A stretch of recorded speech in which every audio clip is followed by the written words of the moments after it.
they definitely executed well. They literally started giving away back people's money immediately. And you're right. It's like for vacation rental and property managers, they were like, I'm giving a full refund, stay at the house. So no, their shares are great, but looking at it from a vacation rental property manager side of things, they kind of stabbed you in the neck. It was like,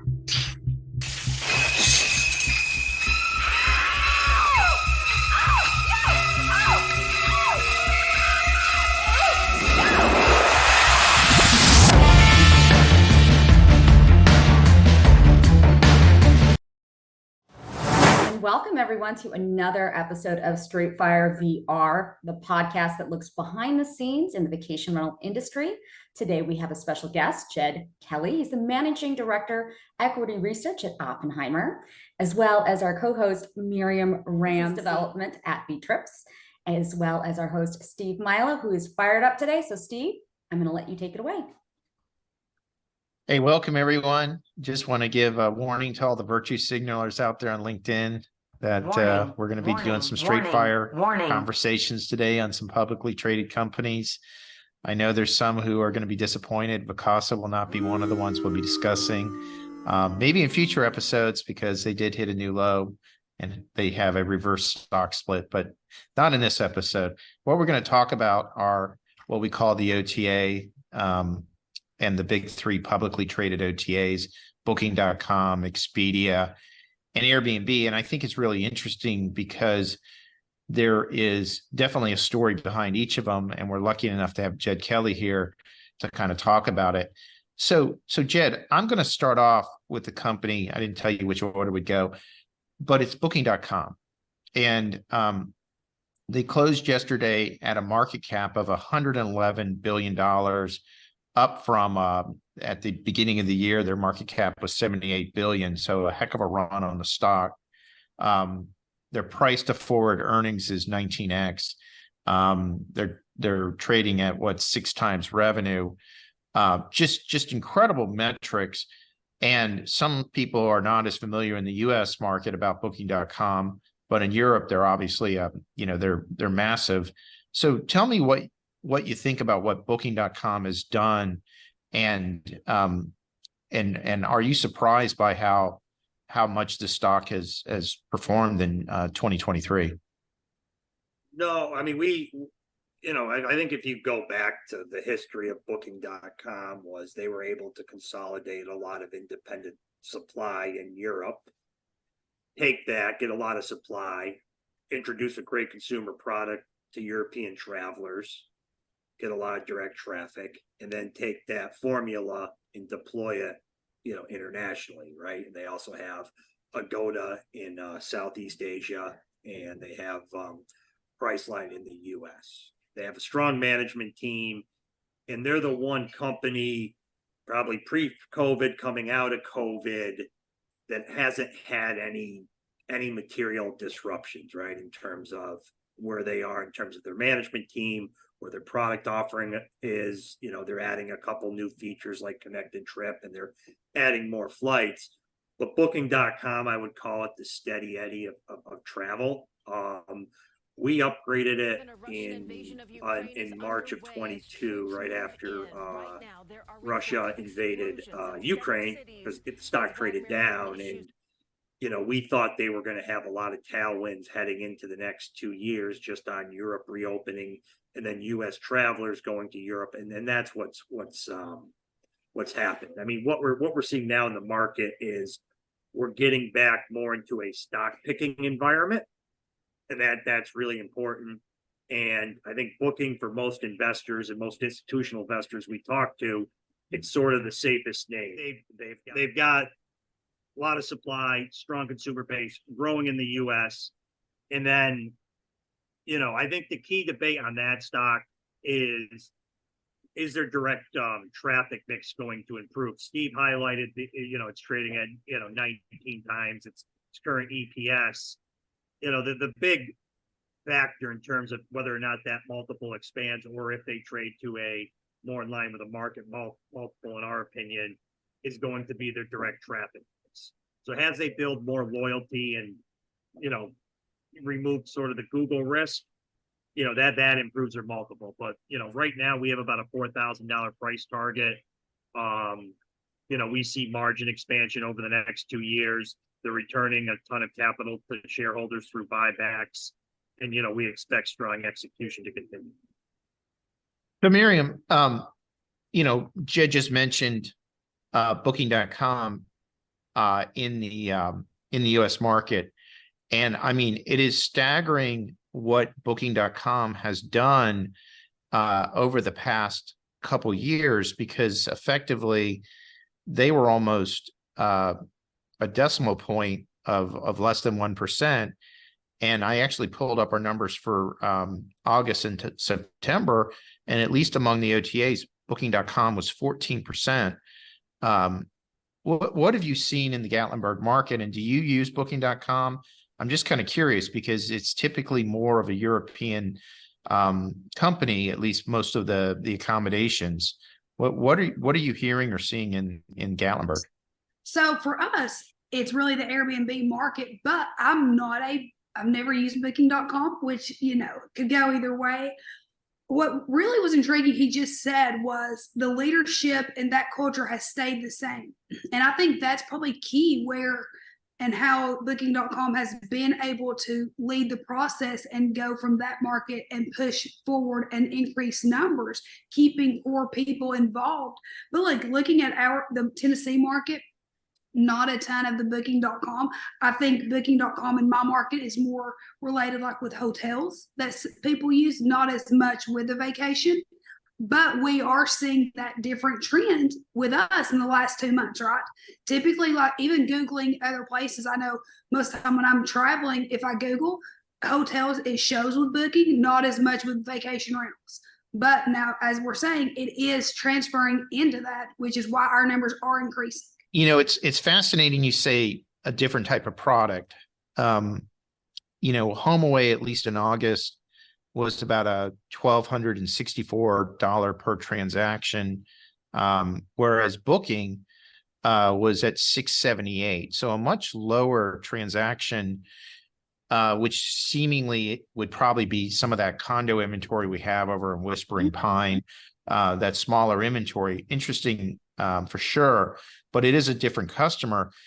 But one thing I've been struck, Jed, is I travel quite a bit in Europe, and I mean, I use Booking.com extensively for areas where there's not a lot of hotel product, which in Europe, if you're traveling in a place like Croatia, for example, outside of maybe the major cities, you're typically going to be looking at kind of what a blurred line is between a vacation rental and a villa. You're never really sure if it's what it is, but it's typically a private accommodation with limited service, which is great because if you want a location in the downtown or the old historic area, that's what you use. In the US market, Booking.com has kind of struggled penetration-wise, but it's seemingly gaining traction. And I'm curious, Jed, did they talk to you about this payment issue? Because we actually started to work with Booking.com on their payment, where they're basically acting effectively as the payment processor, where they take the money up front, and it's reduced cancellations and fraud by about 14%. What have you heard on that initiative? First, just circling back. So your Booking.com is now 14% of your bookings. Is that your third-party bookings or overall? Yeah, third-party OTAs. That's up a lot. Mm-hmm. It's huge. It's absolutely that's up huge. A ton for you. Yeah, and it's significant what they've done. I mean, and we've worked with them significantly to grow that, and I'm pretty happy with it. Yeah, I mean, I think their CFO, he spoke at the Goldman Sachs conference 2 days ago or 2 nights ago, and he highlighted that one thing, the U.S. They're still under indexed to single unit inventory relative in the US relative to Vrbo and Airbnb. And one of the things they have deployed that he mentioned specifically is their payment systems have gotten a lot better, that the insurance and liability. So if you take those things, it seems like they've been pretty proactive working with property managers like yourself to bring on more of that single unit inventory. You mentioned just now their ADR per transaction is 672. That kind of jives. What we see is they over-index more in that multi-unit inventory in the US still. But I think it's exciting for property managers like yourself that, if you've got more platforms to distribute, I think it's an important initiative with the management team, talking to other property managers like yourself. We're hearing the same thing, that they've improved their their payments and their insurance. So I think that's good for them. And that's exciting if you're an investor in booking.com, if they're able to take, call it 10% share of single unit rentals in the US. I mean, that could be a material growth driver that I don't think so a lot embedded in a lot of the sell side analyst numbers. Well, just for those who are not as familiar with booking.com, it's been an incredible stock. I mean, if you had bought this even in 2008, you would have more or less a 30-time return. They're at their all-time high, and it really is incredible. I travel overseas, so I know a lot more about booking.com, and I talk to European property managers. And, I've been critical in the past because they haven't executed in the U.S. market, but I really think they are doing they're actually doing it, what they've talked about. And then Glenn Fogel is extremely bullish on the booking.com app, which, he indicated in the U.S. market is there's more downloads than Airbnb, and certainly globally. So it's an interesting company to watch. I'm a big fan of diversification, so I've just been amazed at that. But we're going to move on to the next company. This one's Miriam's favorite. It's Airbnb.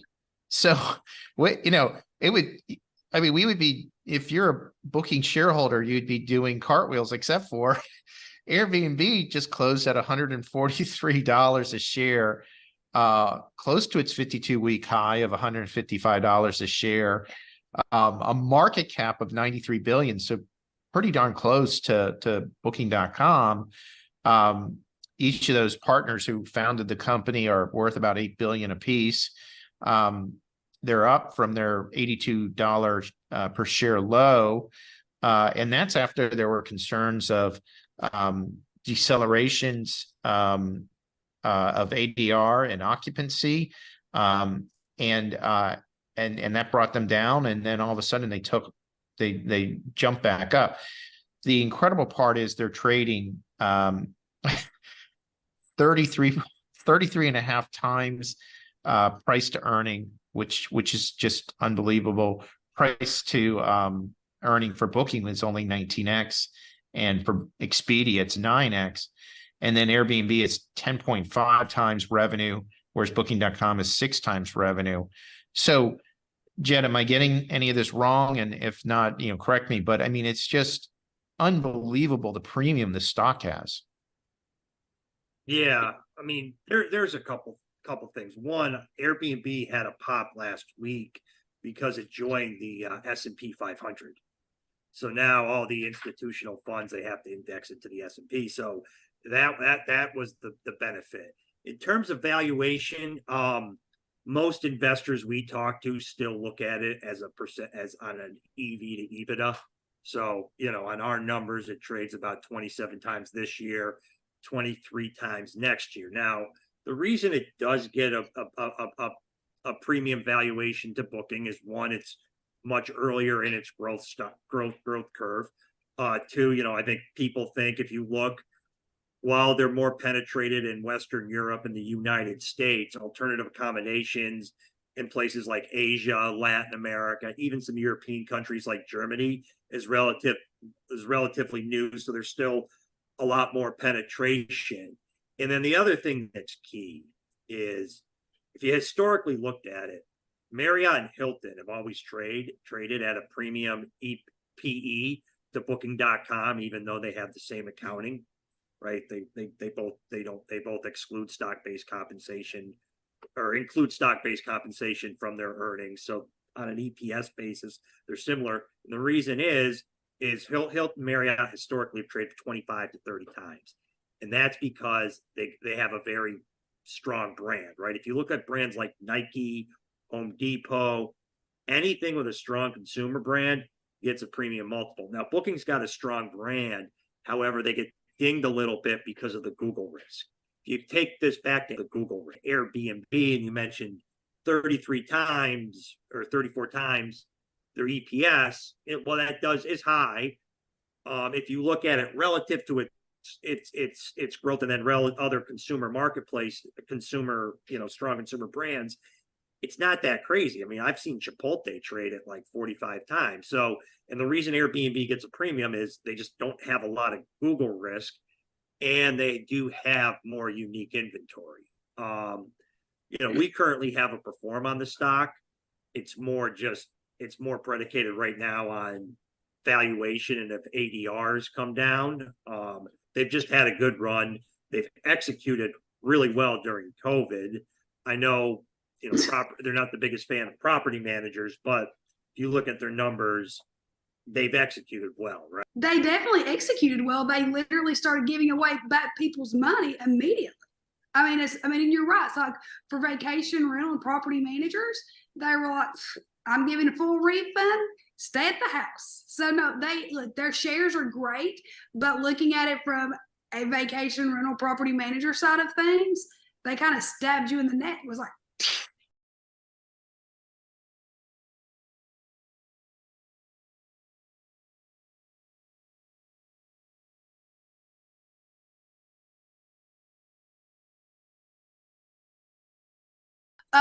where it doesn't matter what happens, they are going to take that consumer side. But no, that's why their numbers look great. And definitely the Google thing, don't want those reviews. I would say with Airbnb, they want to have as much unique inventory as possible. That's the fly, right? If you have unique inventory, and they have probably on design, right? I mean, Brian Chesky went to the Rhode Island School of Design. They're very slick, very designed that they can deploy stuff very quickly, right? They kind of have done a lot of evolution around, flexible travel categories.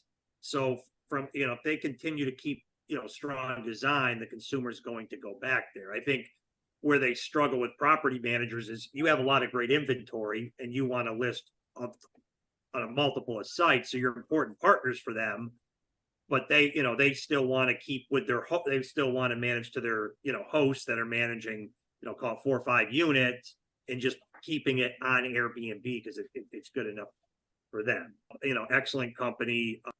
It's an important revenue channel or important customer acquisition channel for property managers, right? I mean, that's the thing. If you're introduced, if Steve gets a good person from Airbnb, they come through Airbnb that first time, good experience on V trips, then Steve during that experience at 7 days, while they're staying there 7 days, is the opportunity to convert that customer into a loyal V trip customer.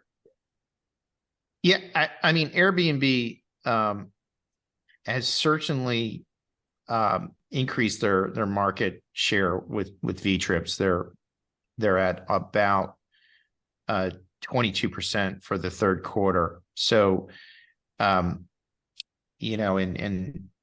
I think if we look at that, we certainly see that they've continued to, at least on the V trip side, increase their OTA penetration. A lot of it's at the expense of the next company we'll talk to is Expedia. But I think there is certainly some headwinds that are facing Airbnb. And we had an episode with Alex Nigg and he was playing Airbnb Bull with the bullhorns. I do think they have a risk where 1% of their inventory or suppliers make up about 35% of their revenue, according to AirDNA. And they've been very supplier unfriendly. I've talked to suppliers who, because ADR is dropping, are beginning to diversify into alternative channels, which means instead of solely being on Airbnb, they're on other channels. Some of the regulation issues like New York City are certainly going to start to affect some of their markets. And then I think the bigger issue is just they had one idea, great, but beyond that one idea, they haven't really seemed to have anything where they've been able to really replicate. So they tried experiences, that hasn't been that successful. They've bought Hotel Tonight. I can't really tell what they did with that company. And most of all, their two biggest competitors are Booking.com and Google Travel. And I think they've got real risk in the US market to Booking.com in particular. So I'm a little less optimistic about how much further the stock can increase, at least for the long term. So do you think you'll see platforms like Guesty and is it HostAway? Will they be able to get to more of the individual hosts and allow them to list cross-platform? I do.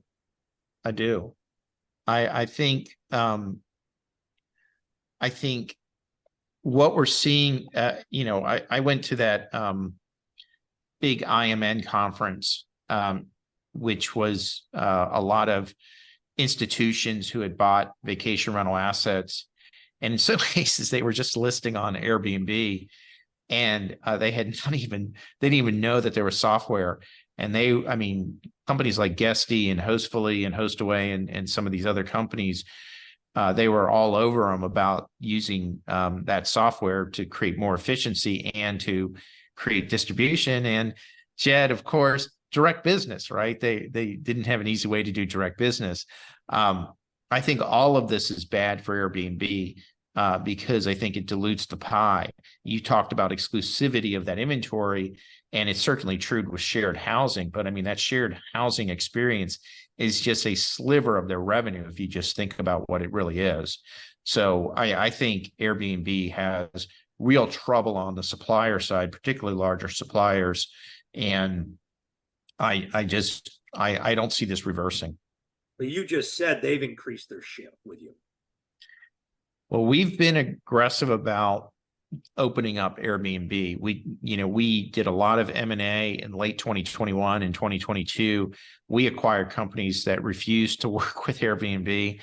And so some of those numbers are a little distorted because we're running against previous numbers where there was literally no Airbnb revenue. So I am a fan of having as much distribution as possible. I think I don't understand those who think it's smart to just have limited distribution or only direct and Expedia. I think the more distribution, the better. It's certainly, there's no downside. There's only upside to distribution. They have been very innovative in their design, right? Flexible travel categories. They've been pretty on the site design. Now it's still alternative accommodations is what they're selling at the end of the day. But it seems like they're attracting more consumers. And as long as they're able to attract a lot of direct traffic to their site, aren't property managers going to still have to list on their site? Well, I don't know about that. Like I said, we had the most of the companies we purchased weren't listing on Airbnb. And Airbnb is a difficult channel to deal with. Miriam alluded to the extenuating circumstances, the fact that they're guest centric. We had a property that Miriam knows very well where one guest brought in 15 pets and destroyed it. It was an Airbnb guest. They're just not a great distribution partner. And partly it's because they're so supplier unfriendly. Unlike other companies we deal with in the distribution side, they don't even really have any major conferences where you can go meet with leadership. They're trying to do everything virtually.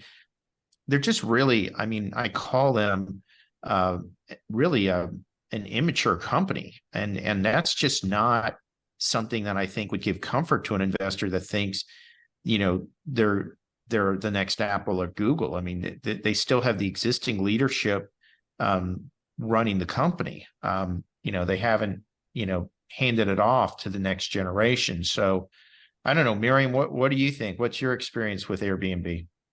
I think it could go either way. I think that there are things that they do great, but then I think that there are things that they definitely could improve. I mean, look, end of the day, I think it's a generational gap where we are seeing the millennials, every time you turn on, especially like with the Super Bowl, everybody's like, hey, we booked this through Airbnb, we got this. I think that's fortunately going to run out. I think it's the same way with like the VRBO and the HomeAway, where now that's such a older generation gap that books there. I think Airbnb, unless they do start changing, will suffer the same as they have. So we'll see. I mean, I don't think that you have to be on Airbnb to be successful. Yes, I think that they do bring us business, but like you said, Steve, we acquired companies that they done well. They were not on Airbnb. So I don't think you have to be, but I think that it is a channel that with a good partnership, which I don't think we have, a good partnership will lead and be both successful for both groups. Now, if they All right, improve well- their taxes and payments, would you feel differently about them? I would every time we have a conversation with them, because they can do it. We've talked to some companies in the industry who do tax compliance, and we're on a system called Track TNS. And if the compliance company would work with TNS, we could itemize to the penny the tax. And we do that with Booking.com. We do that with Expedia. We could easily do that with Airbnb. And by the way, they could, instead of filing the taxes, they could simply let us file the taxes. I mean, I don't understand why they insist on filing the taxes. But it creates a double payment of taxes for us, and it's just a pain point. And I maybe they did it initially for cash flow reasons. I don't know why they're still held on this, other than if they're underreporting, Jed, then it's a revenue stream. So if they're not dispersing revenue based on what they receive, but based on a smaller amount, then it's a revenue producing stream for them. If you look at their financials, to be fair, they've grown their free cash flow over the last 4 years since COVID. They'll probably do $4 billion of free cash flow. So I think the current management team has a strong place to stay in place. And if you look on a free cash flow per share, they're about, call it 21 times my next year's free cash flow. That's the bull case, right? Is on a free cash flow basis, they're not as expensive. All right. Well, we could talk about Airbnb all day, but we have limited time. And so the one that I needed you on, because I am confused by this stock, is Expedia. So they closed at 106 a share, somewhat in the middle of its 52-week low, which was 82 a share, and its high of 125 a share. But about half of its all-time high of 200 a share, they're currently sitting at a market value of 15 billion. All of their numbers are just inferior to Booking.com and of course Airbnb. A forward price to earnings of 9, price to revenue of 1.38. And it is kind of bizarre because I don't understand why they're priced at such a low number, and they seem almost to be in this transition with One Key and this evolution to Expedia from Vrbo, which has been long discussed. So that's why we brought you on. Can you unpack Expedia? Because I think you may have a different idea of where they're going to be a year from now or 2 years from now. Yeah, so in all of our online travel coverage right now, Expedia is our top pick. You're basically buying a business that we think at a very compelling valuation, 8 times our, 24 EBITDA, I think it trades at, with deferred, that we include the deferred merchant bookings in our enterprise value. So that boosts us up with operational improvements, right? Everything Peter Kern has set out and told you he was going to do at that January 2020 call when he became the new CEO, they've done, right? Their gross margins are 400 points higher than they were in 2019. Their EBITDA they're going to do 10% higher EBITDA this year than they did in 2019. So they have fundamentally, I think, improved the business. and they are now taking, they're now putting all their brands on one unified tech platform. I think the issue you have with Expedia is they're constantly compared to Booking.com, which anyone will tell you is the better company. Number two was when the stock market was, having its bull run in 21 with lower interest rates and everything. Expedia was just benefiting from that on just the COVID reopening, right? And when they started losing share to Booking.com last year, right, 2022, May of 22 was like that one quarter where the stock went from 200 and started it's down. The market's kind of been hesitant on it.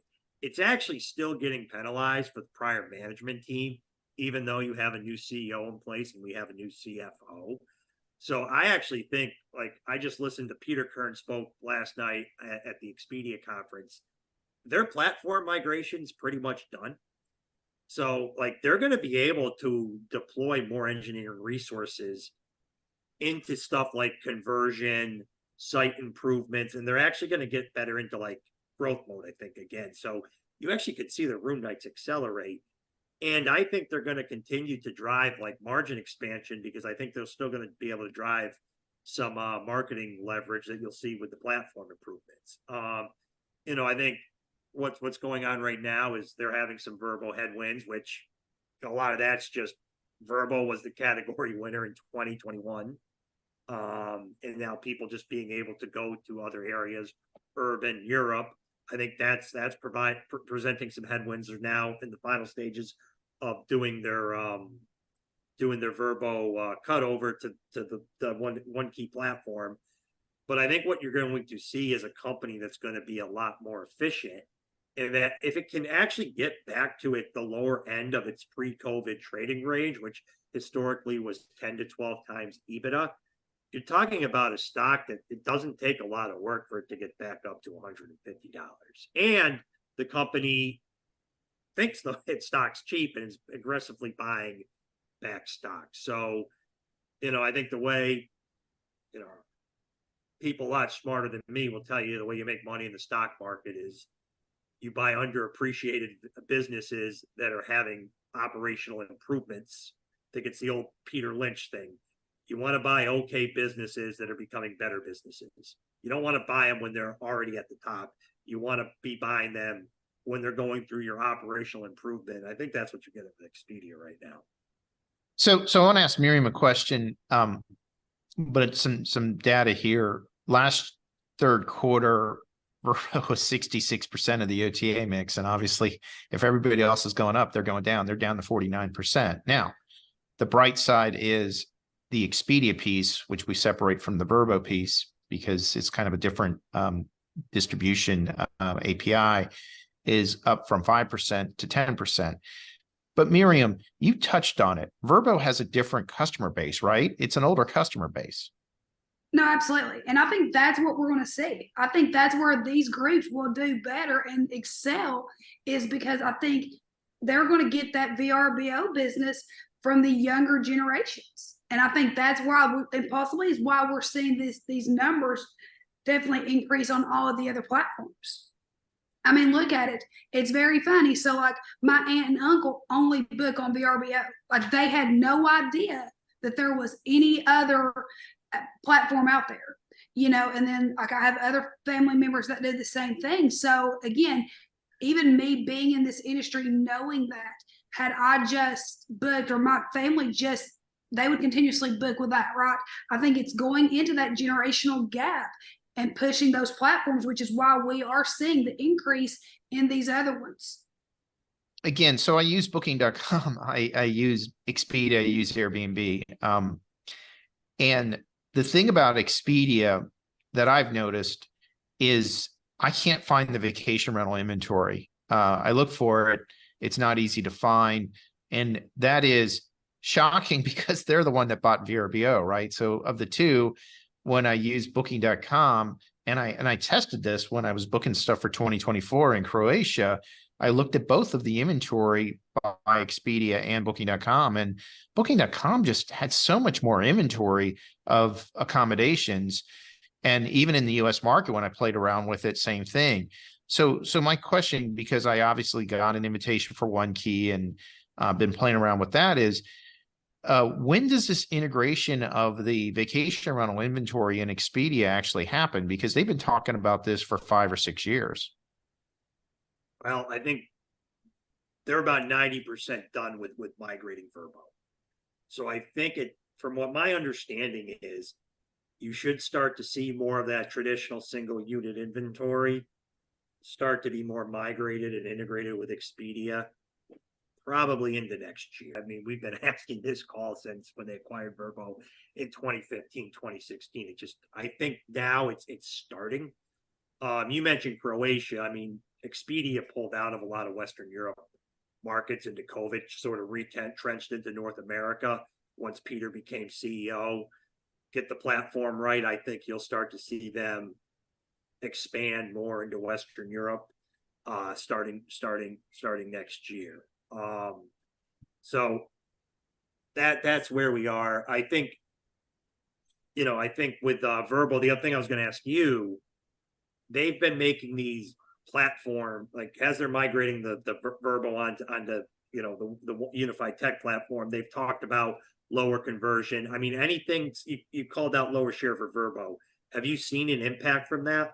Well, we filled it in, right? Thank goodness, with a combination of Booking.com, Airbnb, and ironically Expedia, and then also the elephant in the room that nobody ever talks about is Google Travel, because Google Travel is a blip of Google, but Google PPC, we've had significant increase. Now, it leads me to believe that Expedia or Vrbo has reduced their PPC spend. Now, it's impossible for me to tell because it's, they kind of roll everything up. They don't separate Vrbo like the old days.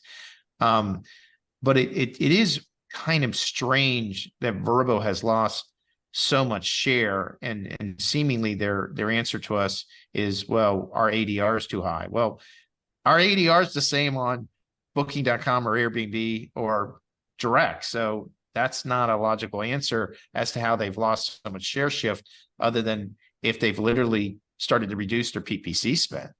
They've been pretty upfront about migration. Like if you're going to see lower conversion on your site, you're probably going to reduce your PPC temporarily. It'd be interesting to see come January, right? I think this thing will be done in the fourth quarter.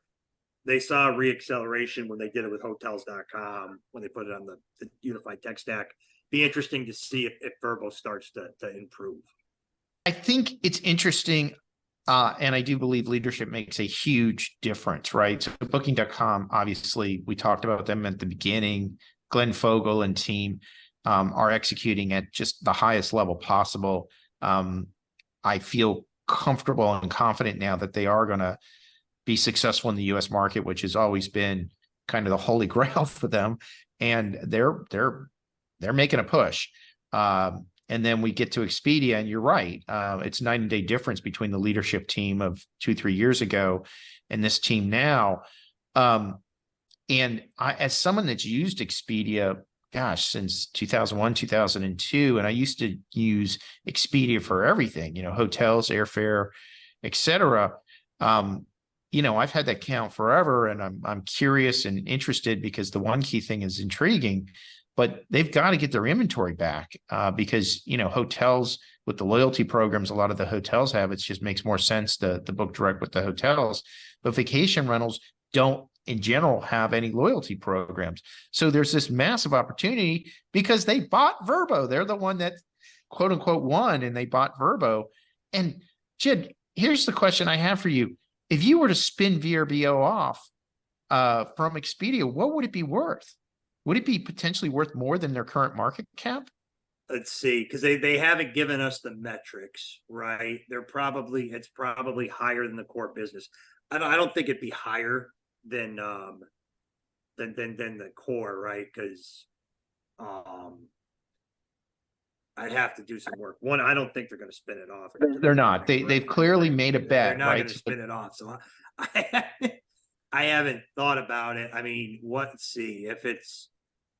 No, it wouldn't be worth more than its market cap. I don't think so. You would probably subscribe a multiple of probably 8 times to the hotel business, right? Like similar to what they bought Orbitz for. So hotels, Expedia, maybe 10 times.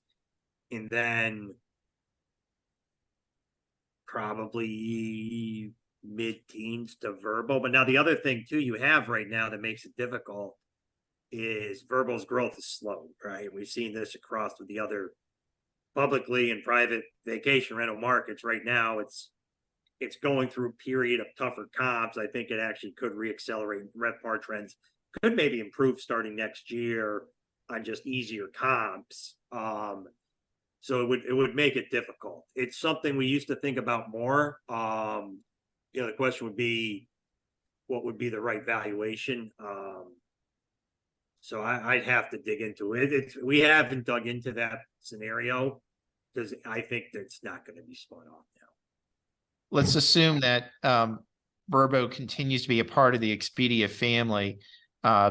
You obviously you think there's a pretty bright future here ahead for Expedia as they finalize this integration. I certainly share your optimism. And I've said again and again, both with Booking.com and Expedia, it's been a matter of execution. Both companies struggled, but they both seem like they're getting there. So I'm assuming you're pretty optimistic going into 2024 and 2025 with Expedia. Yeah, barring something unforeseen where there's a massive recession. Overall, travel demand environment right now, we haven't seen a slowdown. I think travel's going to be on its pace where it returns to growing 1.5 times global GDP. And if it's able to do that, you have some operational improvements. They sort of prove out Peter's vision to the company. You should get the multiple in line with its historical levels, at least. If it gets to the high end, you're talking, something above $150 a share. All right. So final question, then we'll end this is is it only winners, or does a company like Airbnb with competition from Expedia or Booking.com start to see a diminishing return? Definitely a stock picker's environment. Like, I think all 3 of these companies are going to continue to grow their revenue base. They've been doing it for the last 20 years. I mean, they're all well positioned. It's not like COVID, right? Where if the data was good, or if you got some Moderna had a good efficacy thing on their vaccine, everything would go up. Right now, it's definitely much more stock picking. I think Booking right now, looking out over the next 12 to 18 months, that's probably the safest name, right? You have European, you're benefiting from Europe, you're getting tailwinds from APAC, and you have your margins expanding. Airbnb, in our view, carries the most risk. It's not because they're not doing a good job. It's not because they're going to grow. It's just there's a little bit of uncertainty around ADRs. And then Expedia is just super cheap, and there's operational improvements. But I think you look out at global travel; these are all companies that know how to use the internet. They're very good at marketing. Airbnb's got a global brand, and as long as they're able to get good inventory, especially Airbnb in other markets, I think everybody's going to grow. If you look at it, right, you have Booking that's still underpenetrated in single unit vacation rentals. Airbnb's underpenetrated in APAC, Latin America. And then you have Expedia, which retrenched back to North America. And now that they've unified their tech stack, will probably start to expand again in Western Europe and some of the other international markets that they weren't driving compelling LTV to CAC. So I think they're all going to grow, and I just think right now we look forward to it. Probably like Expedia the best, Booking 2, and then Airbnb, still a great company, still executing well. We just are a little more cautious on the potential uncertainties around their ADRs and the valuation. See that, Miriam? Another optimist. We did good. I'm on the sell side. I have to be optimist. Well, there you go. Well, thank you, Jed, for joining us. Thank you, Miriam. Thank you, Heather. Thanks for another great episode of Straightfire VR. You can email us at straightfirevr@gmail.com, or our website is straightfirevr.com. Thank you again, everyone, for joining us. Thanks for having me.